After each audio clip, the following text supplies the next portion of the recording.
the last 2 days this week has cemented for me is the fact that we have a superior support team here in this district, and it was pretty evident from the reports, and also a fairly open district. It seems like everybody goes where they can get what they need directly, which is always good, because the old analogy of 6 people telling a story that don't always get where it needs to be at the end of that line. So that helps clarify communication, which is critical to the success of the district. And I think from the board perspective, that's just outstanding, because being across the state and serving on some state committees, you don't hear that.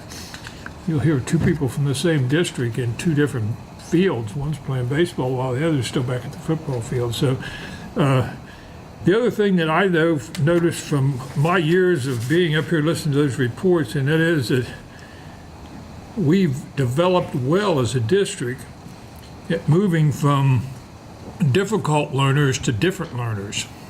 And I think that's a key in success of the future of educating kids today. So, you know, when I first got on the board, I even heard the term, that kid can't learn, they're difficult learners.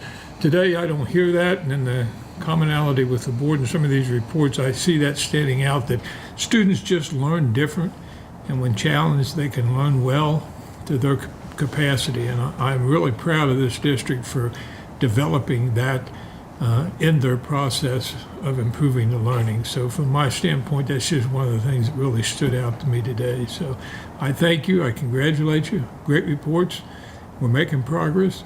We are distinguished 2 years in a row. We are glad you set that 2-year bar. That just makes that 3rd year almost inevitable, so from my standpoint. So we thank you for your reports. Thank you. Anybody else on the board have anything they'd like to offer? I love our focus on the whole child, the whole student, not just, the academics, but their emotional and social well-being. And the fact that I see that across the entire district, elementary through high school, makes me really proud to be able to do what I get to do.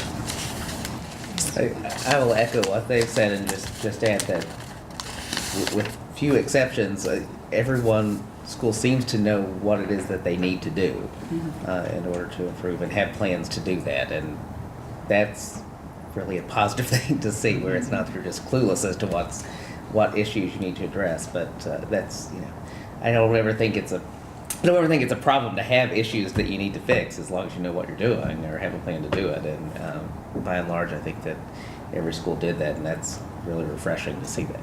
And I agree with that. This is my 2nd year listening to the principals, and I have been so impressed. And I've taught in several states, various different districts, and Kenton County, your teachers and you administrators and the support staff, you just wow me.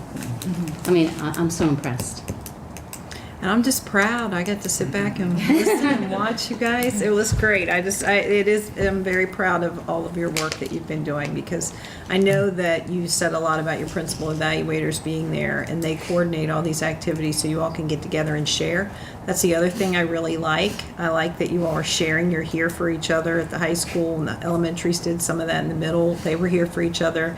And I know you guys meet once a month just to have that kind of dialogue. And you can tell the thread going across the district that there's a common focus and that people are all looking at data and trying to find ways to help kids. So very good. Very, very proud of all of you. I love data, but it seems to be commonplace now, instead of something that that just somebody's doing here and there, and that's fun for me. So Me too.